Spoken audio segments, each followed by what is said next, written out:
গাজায় ইসরায়েলি স্থল অভিযানের পরিধি বৃদ্ধি পাওয়ায় শেষ সম্বল ও পরিবার নিয়ে নিরাপদ আশ্রয়ের খোঁজে ছুটে বেড়াচ্ছেন গাজাবাসী। বিধ্বস্ত উপত্যকার কোথাও মিলছে না নিরাপদে মাথা গোঁজার ঠাঁই।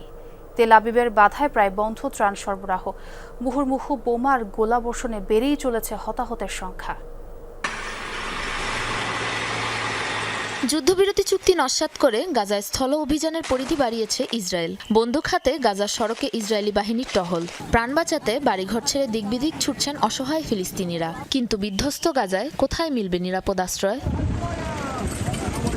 উপত্যকার বিস্তৃত অঞ্চল দখলে নিতে থেমে থেমে চলছে নেতানিয়াহু বাহিনীর আক্রমণ। উচ্ছেদের নির্দেশ দেয় পরিবার ও নিজেদের শেষ সম্বলটুকু নিয়ে পায়ে হেঁটেই গাজা ছাড়ছেন উত্তরাঞ্চলের ফিলিস্তিনিরা।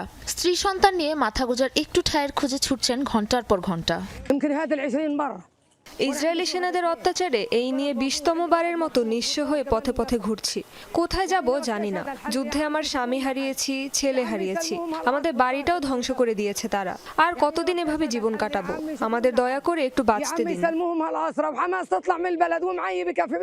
গেল ১ মাস ধরে চলমান এ তাণ্ডবে বাস্তুচ্যুত অন্তত ২,৮০,০০০ মানুষ। তারপরও থেমে নেই ইসরায়েলি সেনাদের বর্বরতা।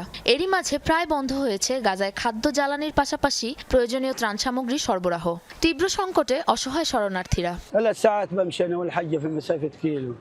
আমি আর আমার স্ত্রী গত ৩ ঘন্টা ধরে হাঁটছি, কোথাও একটু থাকার জায়গা পাচ্ছি না। আমাদের সহায় সম্বল এমনকি চলার শক্তিটুকু পর্যন্ত নেই।